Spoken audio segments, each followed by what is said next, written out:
The glass doors of the 42nd floor didn't make a sound when they opened. They never did. Everything at Voss Capital Management operated on the principle that power didn't need to announce itself. Josephine Lark had learned that in her first week. She had also learned that the executive elevator required a keycard she didn't have, that the corner office espresso machine was for senior leadership only, and that Broderick Voss, founder, majority shareholder, and the most feared man in New York's private equity world, had never once looked at her directly in the eye during the 14 months she had worked 11 feet from his office door. Which was fine, completely fine. Josephine had not taken the job at Voss Capital to be seen. She had taken it because the salary was exceptional, because the benefits package included full dental, and because after the disaster at her previous firm, Invisible felt safe. She was good at Invisible. At 5'4" and 230 pounds, the world had spent most of her 29 years teaching her that taking up less space, intellectually, physically, emotionally, was the polite thing to do. She had complied. She wore structured blazers in charcoal and navy. She kept her hair in a low bun that said competent and not noticeable. She answered every email within 4 minutes and never, under any circumstances, ate lunch at her desk, where the glass walls of Broderick's office gave him a direct line of sight to her. She was efficient, unobtrusive, and entirely invisible. That was the plan. That had always been the plan. The plan shattered on a Tuesday in early March, 3 days before the annual Meridian Summit, when Josephine Lark walked off the elevator in a wine-red wrap dress, and the entire 42nd floor went completely, catastrophically silent. It wasn't intentional. That was the humiliating part. She'd spilled coffee on her blazer at 7:15 that morning. A full travel mug, directly down to the front of her charcoal armor, and the dry cleaner 2 blocks from her apartment had looked at the stain and used the word irreparable with genuine sadness. She'd had exactly 32 minutes before her first meeting of the day. The only backup option hanging in her closet was a dress she'd bought 18 months ago for her cousin's rehearsal dinner and never worn again. It was wine-red jersey wrap with a deep V neckline, 3/4 sleeves, and a cut that did not hide, minimize, or apologize for a single curve on her body. Josephine had stared at it for 6 of her 32 minutes. Then she'd put it on because there was nothing else and ridden the subway to Midtown feeling the specific, exhausting anxiety of a woman who knows she is about to be looked at. The elevator doors opened and Gavin, the junior analyst who occupied the desk nearest the lobby, literally stopped typing mid-sentence. Theodora, the senior EA to the CFO, let out a low breath that was almost, a whistle. And Miles, the head of security who had worked the floor for 6 years and treated every day with the enthusiasm of a man counting down to retirement, looked up from his desk and said, "Morning, Josephine," in a tone that suggested the morning was considerably better than average. Josephine walked to her desk, acutely conscious of the way the jersey fabric moved with her hips, set down her bag, opened her laptop, and decided she was never going to think about the dress again for the rest of the day. At 9:40, the phone on her desk rang. My office. Broderick's voice through the intercom was what it always was, flat, immediate, and non-negotiable. Josephine picked up her portfolio, smoothed the front of the dress, a reflex she immediately hated herself for, and pushed open the heavy glass door. Broderick Voss's office was designed to make people feel small. The ceilings were 13 feet high. The desk was a single slab of black walnut the size of a dining table. The windows behind it ran floor to ceiling, framing the Manhattan skyline in a way that made every visitor feel as though they were being granted an audience. He was standing with his back to her when she entered, phone pressed to his ear, staring down at the city below. Broderick was 41 years old, with the kind of build that came from discipline rather than vanity. Broad shoulders, no wasted movement, a jaw that looked like it had been cut from the same material as his desk. He wore charcoal suits exclusively. She had seen him in exactly 3 different ties. "Push the Harrington call," he said into the phone, and then hung up without a goodbye. He turned. He didn't say anything immediately. His eyes moved over her, not quickly, not dismissively, but with the slow, deliberate attention of a man who was very good at assessing things and was currently reassessing something significant. The silence stretched 4 seconds longer than it should have. "The Meridian deck," he said finally. His voice was its usual register, but something in it had shifted by approximately 3 degrees from neutral. "Second draft is on your server," Josephine said. I flagged 3 slides where Harrington's team is likely to push back based on the Q3 comparables. I've also prepared 2 alternate versions of the valuation summary depending on which direction you want to take the room. A pause. He was still looking at her. "You prepared alternate decks?" "Yes, without being asked.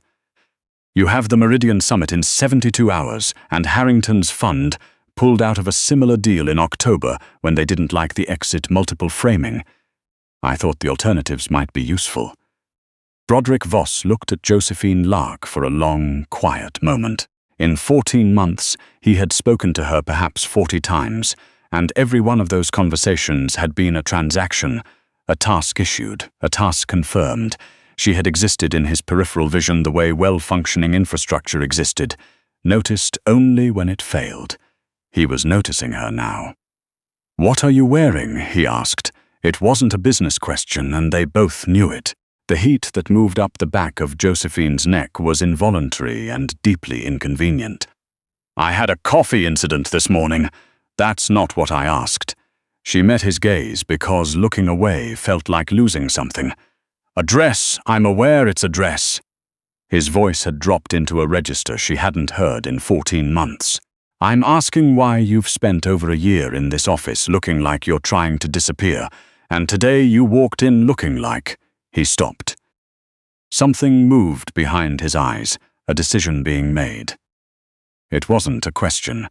It was the same tone he used when he'd already reviewed a file and was asking a question he knew the answer to. Josephine held her portfolio a little tighter. "I have dinner plans." "With whom?" "That's a personal question, Mr. Voss." "Broderick." He said his own name like a correction, like she'd been mispronouncing something for over a year. He took 2 steps toward her, not closing the distance entirely, just enough to alter the geometry of the room. "You've worked for me for 14 months. You don't call me by my first name. You've never asked me to. I'm asking now." He was close enough that she could smell cedarwood and something colder underneath it, something that didn't quite fit the corner office and the custom suits. "Who is dinner with, Josephine?"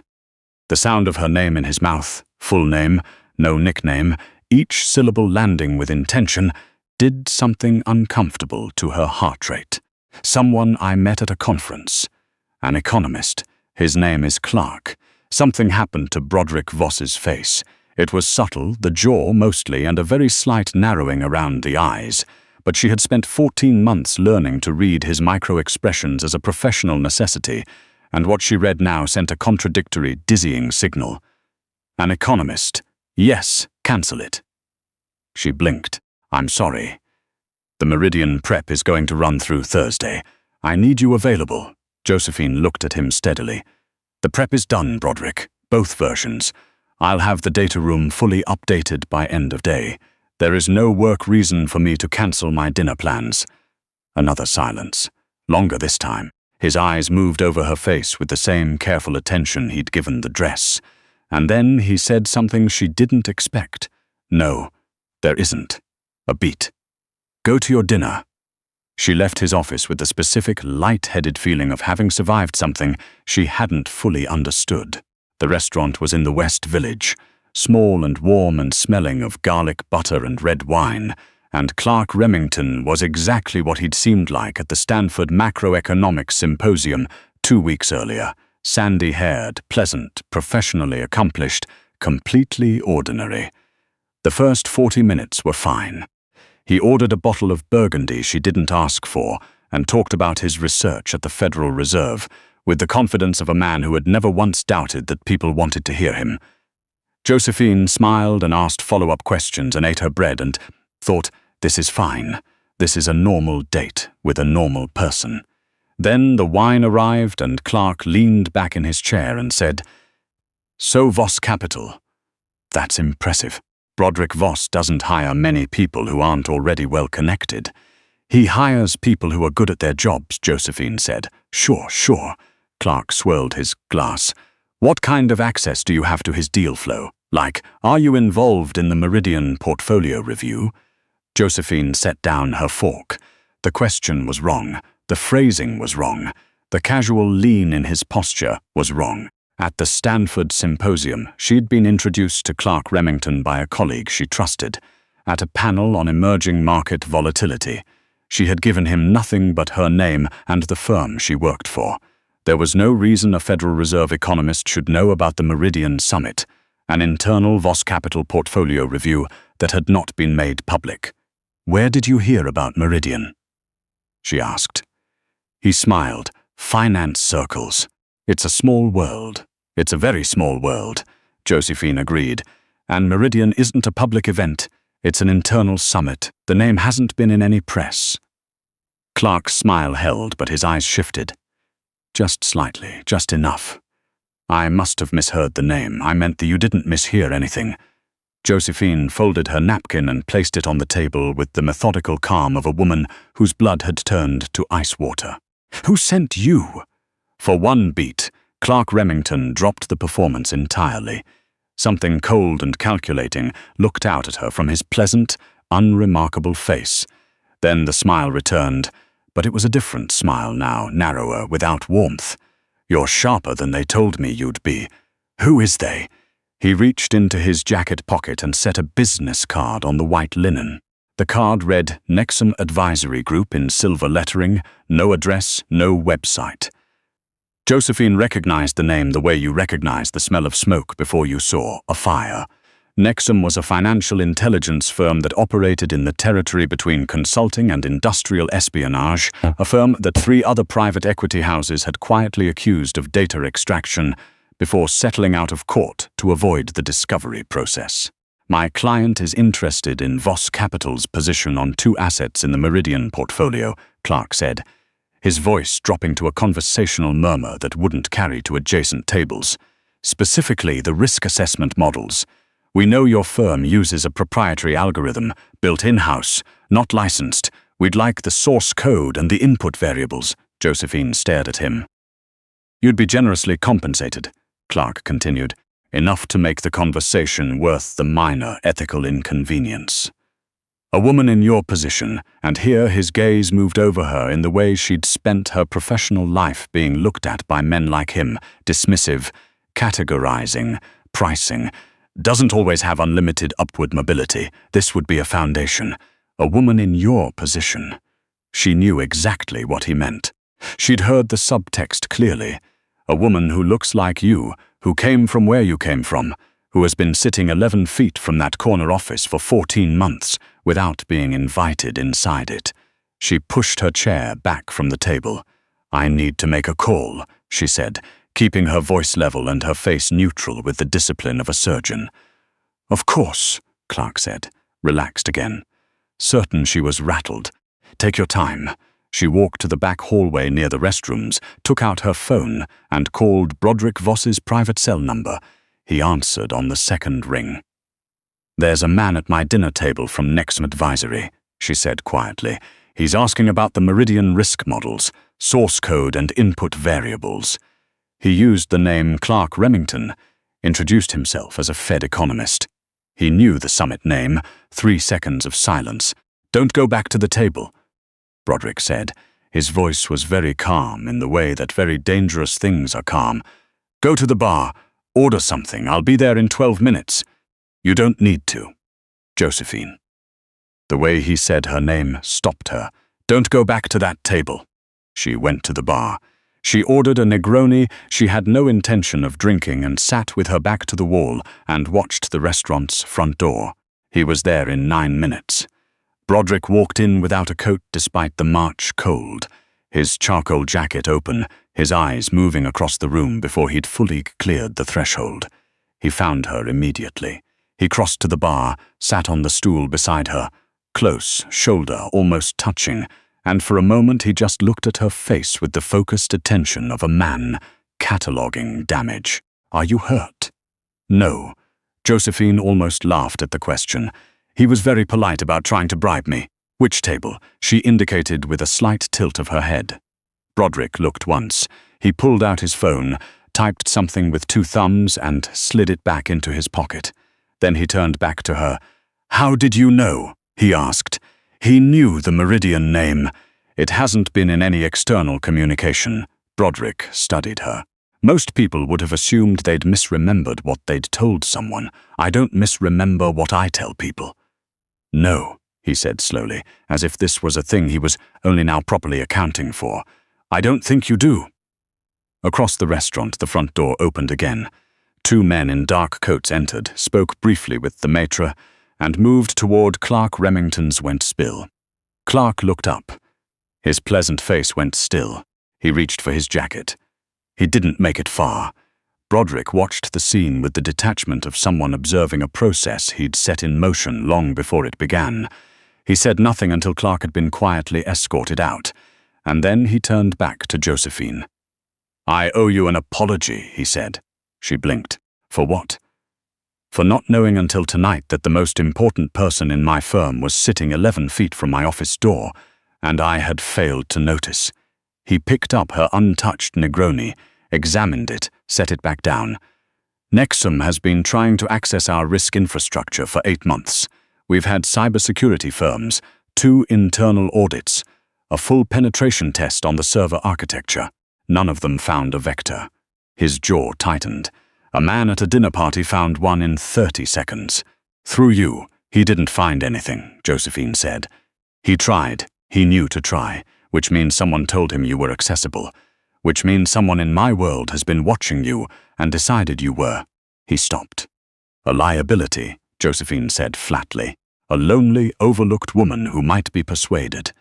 Broderick's eyes went sharp. That is not what I was going to say. It's what they calculated.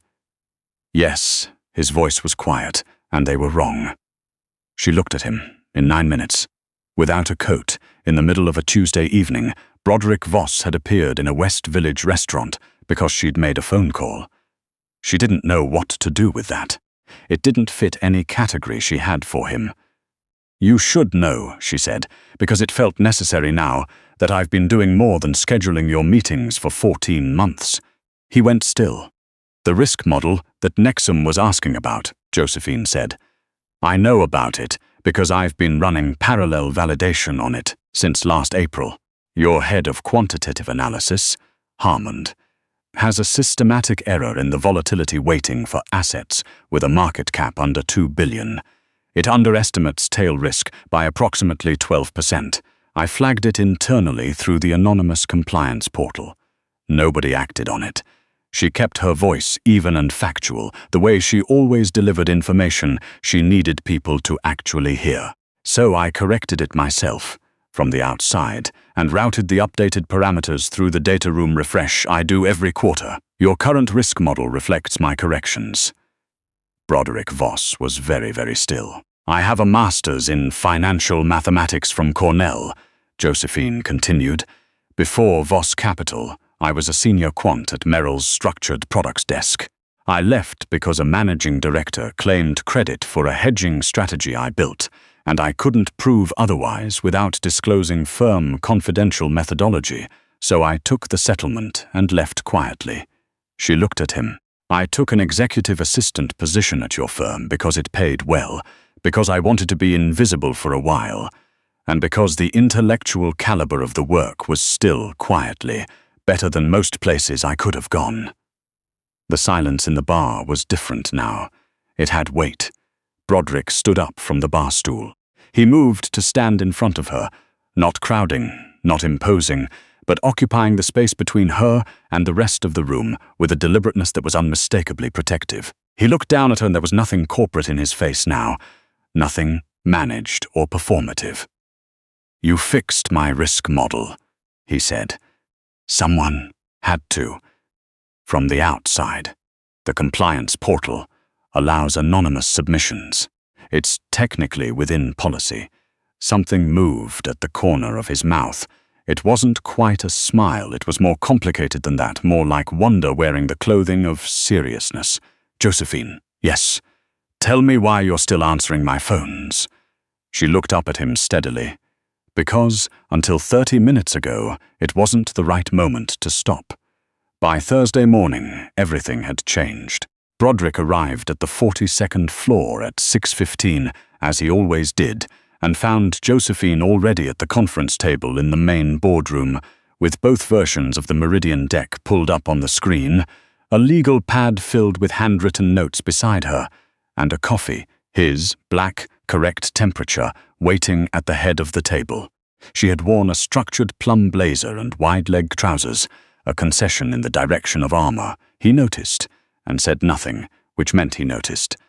"Nexum has a silent stake in Harrington's fund," Josephine said without preamble as he sat down. "I found it last night. It's layered through 3 holding companies registered in Delaware, Malta, and the Cayman Islands, but the beneficial ownership traces to Nexum's founding partner, Dale Wexford, through a family trust." She slid a printed page across the table. "If Harrington's team pressures us at the summit on the Meridian valuations, it's not because of legitimate investment concerns. They want the methodology. They were going to push until you disclosed enough to reverse engineer it. Read it. Set it down. I have a full conflict of interest disclosure package ready to file with the SEC," Josephine continued. "I've also drafted a letter to Harrington's fund administrator noting the undisclosed relationship and making clear that Voss Capital is aware. The letter doesn't allege anything. It doesn't need to. Harrington will pull out of the Meridian meeting voluntarily by end of business today to avoid the exposure." Broderick looked at the page for a long moment. Then he looked at her. "Did you sleep last night?" he asked. Josephine. 4 hours. I work efficiently." He leaned back in his chair with the particular stillness of a man who had spent 20 high-stakes decisions and had learned that stillness was its own form of power. "Send the letter," he said. She sent it at 9:17. Harrington's office called at 11:40, citing a scheduling conflict, and asking to reschedule the Meridian Summit to a date that did not yet exist on anyone's calendar. At noon, Broderick came out of his office and stood in the doorway with his hands in his pockets, looking at her. "He withdrew," Josephine said. "I know." He kept looking at her with that same recalibrated expression she'd seen in the bar on Tuesday, like he was revising a calculation he'd been running for over a year. "I owe you more than an apology. You owe me a conversation about my title and compensation," she said, "and possibly a new job description." The corner of his mouth moved again, that almost smile. "Possibly." He moved toward her desk slowly, the way a man moves when he is deciding something as he moves. He stopped at the edge of the desk.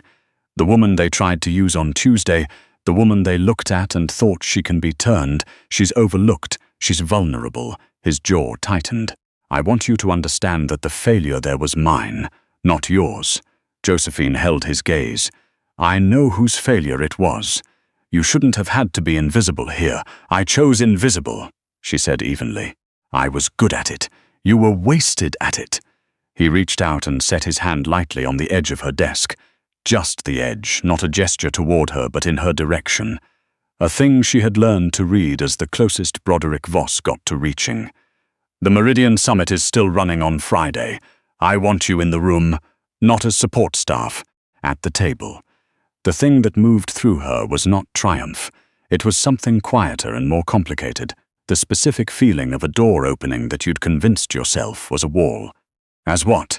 As whoever you actually are," he said, "which we should have figured out 14 months ago." A pause. "I'll have HR draw up a revised contract by Monday." In the meantime, he picked up his coffee cup, an entirely mundane gesture that somehow broke the charge in the air between them. "There are 3 things about the deck I want to revisit before Friday. Do you have 30 minutes? "I have the whole afternoon," Josephine said. "Good." He turned toward his office, then stopped. Without turning back to her, he said, "Wear what you want on Friday, Josephine. You don't need the armor." The Meridian Summit on Friday was a 12-person meeting in the 40th floor boardroom. Representatives from 4 institutional funds, 2 sovereign wealth entities, and a family office out of Houston. Josephine sat at the table 4 chairs from the head, with a copy of both deck versions, the SEC disclosure package, and a clean legal pad. She was wearing the wine-red dress again. She had made this decision at 6 o'clock that morning, with the specific, deliberate intention of a woman who had spent long enough making herself smaller. When she walked in, Broderick was already at the head of the table.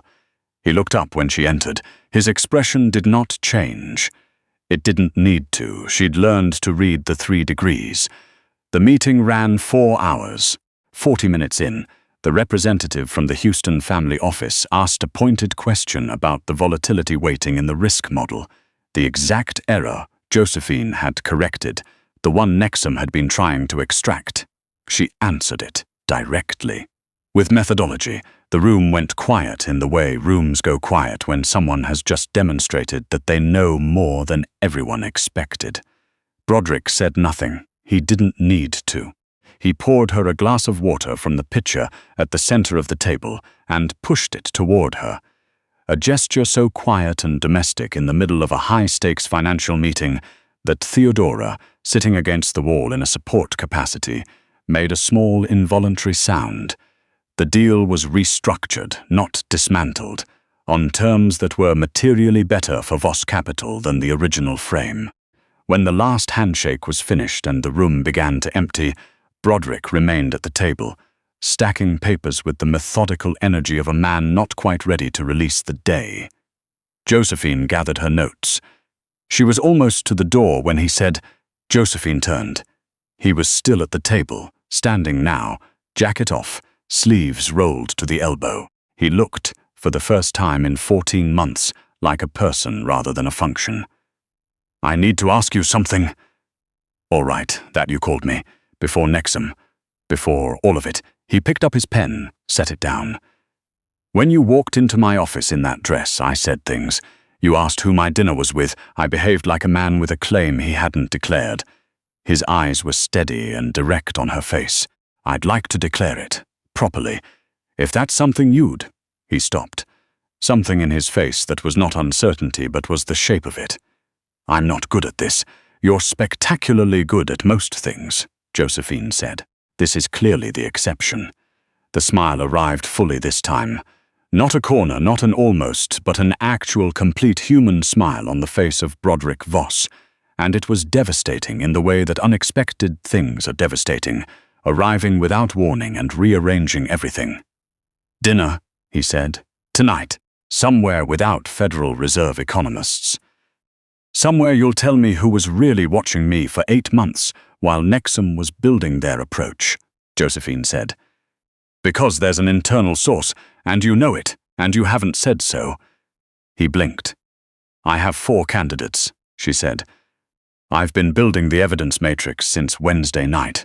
I'll walk you through it over dinner." Broderick Voss looked at the woman who had been 11 feet from his office for 14 months, invisible by choice, correcting his models in the dark, reading the room at every frequency, and he laughed. It was a short sound, genuine and slightly helpless, the laugh of a man who had just fully understood something that had been in front of him all along. "My car is downstairs at 7, he said. "I'll be there at 6:50, Josephine said. "I'm always early." She walked out into the hallway, and she did not make herself smaller. She did not adjust her jacket or calibrate her walk or think about the way the fabric moved. She walked the length of the 42nd floor, the way a woman walks when she has stopped apologizing for the space she occupies. Thoroughly, completely, and without looking back. The woman who had arrived at Voss Capital 14 months ago, with her head down and her blazer buttoned to the collar, had dismantled a corporate espionage operation, corrected a 12% error in a risk model that protected 9 figures of investor capital, and restructured a deal that the firm's own analysts had failed to optimize. All before accepting a dinner invitation from the most difficult man in New York's financial world. She had done it in a wine-red dress. She had done it by being exactly who she was.